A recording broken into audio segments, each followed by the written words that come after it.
बिस्मिल्लाहिर्रहमानिर्रहीम अस्सलाम वालेकुम and welcome back to my YouTube channel. उम्मीद करता हूं कि तमाम दोस्त खैर खैरियत से होंगे। दोस्तों, आज की वीडियो आप लोगों के लिए बहुत ज़्यादा अहम है। आपको जॉब दिलाने में ये वीडियो आपकी 50% यानी हेल्प करेगी। 50% मैं आप लोगों को बताता हूँ कि किस तरह आप लोगों की यानी के रिलेटेड आपकी 50% जॉब कंफर्म हो जाती है। तो वो सारी डिटेल इस वीडियो में मैं आप लोगों के साथ शेयर करूँगा। ए टू जी लोगों के कमेंट्स भी मुझे इस बारे में बहुत ज़्यादा आए हुए थे, लेकिन अगर अभी तक आप लोगों ने हमारे चैनल को सब्सक्राइब नहीं किया, बार-बार आते हैं हमारे चैनल पे क्योंकि व्यूअर्स बहुत ज़्यादा आते हैं और सब्सक्राइबर उतने नहीं है, तो एक ही रिक्वेस्ट है आप सबसे कि काइंडली हमारे चैनल को सब्सक्राइब करें और बेल का आइकन ज़रूर दबाएँ। इससे हमें एक मोटिवेशन भी मिलती है कि लोग हमें फॉलो कर रहे हैं, लोगों फिर हमारे अंदर जो यानी आप लोगों को इन्फॉर्मेशन डिलीवर करने का एक जज़्बा है, वो और भी बढ़ जाता है। तो इंशाल्लाह आप लोगों के साथ मज़ीद इस तरह की इन्फॉर्मेटिव वीडियोज़ भी शेयर करते रहेंगे। तो वीडियो को ज़्यादा लंबा नहीं करते, आप लोगों को बताते चलें कि आज की जो वीडियो है वो सीवी रिलेटेड वीडियो है। जिस तरह मैंने आप लोगों को कहा कि 50% जॉब आपकी कंफर्म हो जाती है, तो किस तरह? लोग कहते हैं किस तरह 50% जॉब? जी हाँ, अगर आप देखा जाए तो सारे लोगों को यही एक गिला होता है। सब यही कंप्लेंट करते हैं कि भाई मैंने तो 100 जगहों पे अप्लाई किया, मैंने 200 जगहों पे अप्लाई किया, मुझे कोई भी रिस्पॉन्स नहीं आ रहा। तो वो बात यही होती है कि आपकी सीवी में उतना दम नहीं होता कि आपकी सीवी सेलेक्ट हो जाए, ठीक है? क्योंकि जो भी एक पोज़ीशन अनाउंस होती है किसी कंपनी में, तो उसके लिए एचआर टीम को यानी thousands of CV, hundred of CVs चली जाती है, तो उसको फिर सबको रिस्पॉन्ड करना या सब सीवीज़ को देखना, वो बड़ा एक मुश्किल हो जाता है। तो जिसकी वजह से फिर सबको रिस्पॉन्स नहीं मिलता। वो क्या करते हैं उस टाइम पे, वो देखते हैं कि जो सीवी सबसे ज़्यादा आई कैची होता है। आई कैची का मतलब जो आपको पहली नज़र में वो एक इंटरेस्टिंग लग जाती है, जो आप कहते हैं कि यार इस सीवी में कोई दम है, तो वो सीवी फिर वो रीड करते हैं। सारे सीवी को तो वो रीड नहीं कर सकते। फिर अगर आपकी सीवी में थोड़ा बहुत यानी नॉलेज, थोड़ा बहुत उसकी जो पार्ट्स हैं वो आपके स्ट्रॉन्ग हो, सीवी के एक्सपीरियंस हो, तो फिर आपकी जो सीवी है वो सिलेक्शन प्रोसेस में सेलेक्ट हो जाती है और आपकी 50% यानी सिलेक्शन हो जाती है यहाँ से। तो सबसे मेन जो क्वेश्चन है यहाँ पे कि हम सीवी बनाएँ कैसे? कौन-सा फ़ॉर्मेट हम यूज़ करें, कौन-सी हम उसमें क्या-क्या हम इंक्लूड करें, कौन-कौन से उसमें पार्ट्स हम इंक्लूड करें, क्या होना चाहिए जो कि एक एचआर की टीम को या एक जो इंटरव्यूअर को वो पहले ही नज़र में आपकी सीवी पसंद आ जाए।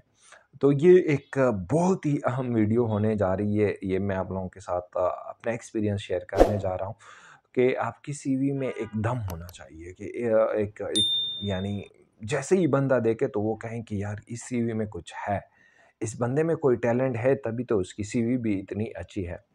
तो इस वीडियो में मैं आप लोगों के साथ कुछ फॉर्मेट्स भी शेयर करता चलूँगा और स्क्रीन पे आप लोगों को दिखाऊँगा कि सीवी कैसी होनी चाहिए, उसमें क्या-क्या इंक्लूड करना चाहिए, उसमें यानी कौन-कौन सी इन्फॉर्मेशन देनी चाहिए, कौन-कौन से पार्ट्स आपने उसमें बनाने होते हैं सीवी में।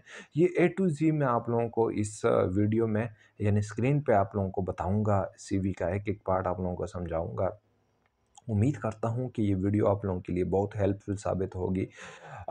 तो यही इंशाल्लाह वीडियो अगर आपकी अच्छी तरह से देख लेते हैं, कुछ लर्न करते हैं और अपनी सीवी अच्छी तरह से बना लेते हैं, तो यही आपका एक टर्निंग पॉइंट होगा आपको जॉब मिलने में, आपको जॉब यानी आपकी करियर एक स्टार्ट करने का एक टर्निंग पॉइंट होगा।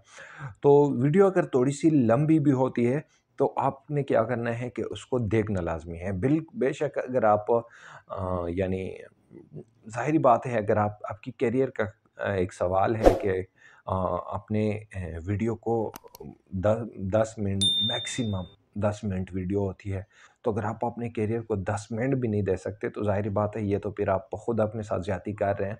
तो वीडियो को मैं इसलिए आपको कहता हूँ कि वीडियो को एंड तक देखिए कि उसमें डिफरेंट वीडियो के एक-एक पॉइंट पे इस तरह का आपको एक पॉइंट मिल जाता है, उस पे एक आपको एक एडवाइस मिल जाती है, आपको एक सीखने का एक मौका मिल जाता है, जो आपके लिए बहुत ही हेल्पफुल साबित होता है। तो इंशाल्लाह ये वीडियो बहुत ही हेल्पफुल होगी आप लोगों की करियर में, आप लोगों की जॉब फाइंडिंग में। उम्मीद भी करता हूँ कि इसी वीडियो के थ्रू जैसे ही आप लोग अपनी सीवी बनाएँ तो आप लोगों की सिलेक्शन हो जाए जल्द से जल्द और आप अपना करियर स्टार्ट करें। तो आप लोगों को स्क्रीन पे लेके चलता हूँ, दिखाता हूँ कि किस तरह एक सीवी हमने बनानी होती है, किस तरह का फॉर्मेट आपने सेलेक्ट करना होता है।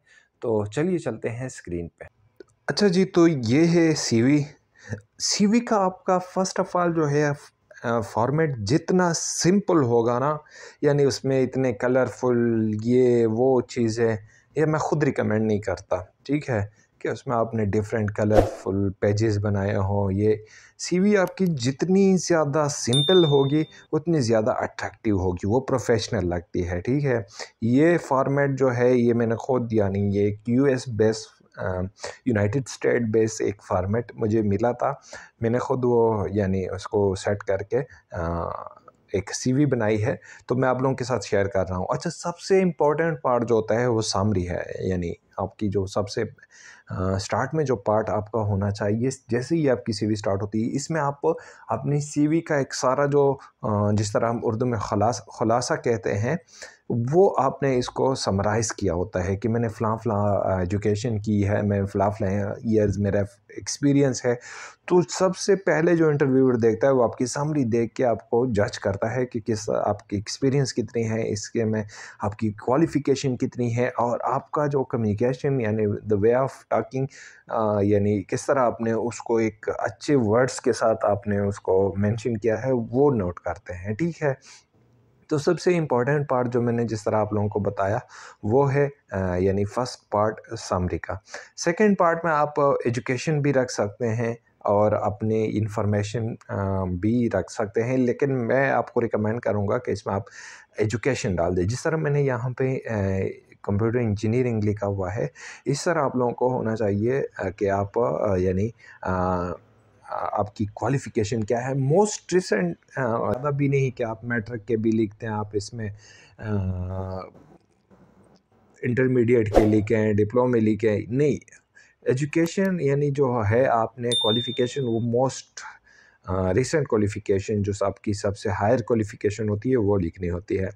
नेक्स्ट पार्ट हमारा होता है इंटरनेशनल सर्टिफ़िकेशन। जिस तरह अगर आप सेफ्टी या एनवायरनमेंट की फ़ील्ड से हैं या आप कोई भी आपने अगर इंटरनेशनल सर्टिफ़िकेट ना भी हो तो आप इसको सर्टिफ़िकेशन यहाँ पे आप एजुकेशन के बाद आपने डायरेक्ट जो सेक्शन है वो सर्टिफ़िकेट का लिखना होता है, जिसमें अपनी बोश भी इंटरनेशनल है, ISO 14001, ये सारा इंटरनेशनल सर्टिफ़िकेशन है। जी, तो हमारा नेक्स्ट पार्ट जो है वो होगा हमारा स्किल का। स्किल्स आप लोगों ने मस्ट मेंशन करने हैं। आप जिस भी फील्ड से हैं, जिस भी आप प्रोफ़ेशन से हैं, चाहे वो सिविल से हैं, चाहे वो इलेक्ट्रिकल से हैं, चाहे जिस भी प्रोफ़ेशन से हैं आप, तो आपने सबसे इम्पोर्टेंट जो है वो स्किल मेंशन करना होता है कि आपके कौन-कौन से यानी आप कौन-कौन से स्किल्स हैं आपके पास, कौन-कौन सा काम कर सकते हैं, आपकी स्पेशलिटी क्या है, ठीक है? तो वो स्किल आपने यहाँ पे मेंशन करनी होती है। उसके बाद जो सबसे इम्पोर्टेंट पार्ट होता है सीवी का, वो हमारा यानी एक्सपीरियंस होता है कि आपने एक्सपीरियंस, यार मैं आप लोगों से बार-बार कहता हूँ, बार-बार मैं आप लोगों से कहता हूँ कि आपने क्या करना है, ठीक है? आपने जो सीवी है उसमें तकरीबन 5 year of experience 3 different companies के आपने 5 year of experience must mention करना है। अगर आपकी सीवी में 5 ईयर एक्सपीरियंस ना हो तो आप गल्फ़ कंट्री में यानी आपकी सीवी सेलेक्ट ही नहीं होती। गल्फ़ कंट्रीज़ में 5 ईयर ऑफ एक्सपीरियंस आपका होना लाज़मी है, ठीक है? तो सबसे टॉप पे आपने रिसेंट जो आपका एक्सपीरियंस हो, जो आपने किया है वो लिखना है। उसके बाद सेकंड, फिर थर्ड, फिर फोर्थ जितने आपने एक्सपीरियंस किए हो वो लिखने हैं, ठीक है? नेक्स्ट पार्ट जो हमारा होता है वो ड्यूटीज़ और रिस्पॉन्सिबिलिटी, ये आप लोग 2 तरह के कर सकते हैं। अगर आपकी सेम प्रोफ़ेशन में एक्सपीरियंस है, एक ही फ़ील्ड में आपने काम किया हुआ है, एक ही पोज़ीशन पे किया हुआ है, तो आप उसकी जो आपकी ड्यूटी और रिस्पॉन्सिबिलिटीज़ होती है वो आप उसको अलग लिख सकते हैं। लेकिन अगर आपकी डिफरेंट पोजीशन पे काम किया हुआ है तो हर एक पोजीशन के साथ आपकी जो ड्यूटी और रिस्पॉन्सिबिलिटीज़ होती है वो आपने वहाँ पे यानी मेंशन करना होता है। ठीक है। नेक्स्ट पार्ट जो है वो लैंग्वेजेस और रेफरेंस की ये बहुत लैंग्वेजेस भी बहुत मैटर करती है कि आपको कौन कौन सी लैंग्वेजेस आती हैं। गल्फ़ कंट्रीज़ में हैं तो आपको अरेबिक भी लिखना होता है, इंग्लिश भी लिखना होता है, तो वो एक अच्छा इम्पैक्ट करता है आपके सीवी पे। अच्छा, उसके बाद जो है वो आपने एक्सपीरियंस सर्टिफ़िकेट, आपकी एजुकेशन सर्टिफ़िकेट्स, आपके क्वालिफ़िकेशन के यानी और जो अदर एक सर्टिफ़िकेट्स हैं, वो आपने यानी लगाने हैं अपने सीवी के साथ। जिस तरह आप देख सकते हैं मैंने ख़ुद के लगाए हैं एक्सपीरियंस सर्टिफ़िकेट, एजुकेशनल सब सर्टिफ़िकेट मैंने लगाए हुए हैं। तो ये रही आज की वीडियो। उम्मीद करता हूँ कि ये आप लोगों के लिए बहुत ही ज़्यादा हेल्पफुल होगी, बहुत ही ज़्यादा आप लोगों के लिए यानी इंशाल्लाह एक करियर चेंजिंग पॉइंट होगा। सीवी आप लोगों ने इस तरीके से बनानी है, फिर इंशाल्लाह मैं एक गारंटी के साथ कह सकता हूँ कि अगर आपकी सीवी स्ट्रॉन्ग होगी, आप सीवी पे ज़्यादा फोकस करें सबसे पहले, तो आपकी जॉब की लगने के चांसेस 50% ऑलरेडी हो जाते हैं। उम्मीद करता हूँ कि ये वीडियो आप लोगों को पसंद आई होगी। अल्लाह करे कि इसके ज़रिए आप लोगों की एक करियर स्टार्ट हो जाए, आप लोगों का एक अच्छा सा करियर, क्योंकि सारे लोग जो दोस्त आए हुए हैं बाहर कंट्रीज़ में वो इसी अच्छी अपॉर्चुनिटी की तलाश में होते हैं। हमारी दुआएं और सपोर्ट हमेशा आप लोगों के साथ रहेगी। अपनी ढेर सारी दुआओं में याद रखिएगा। अल्लाह हाफ़िज़।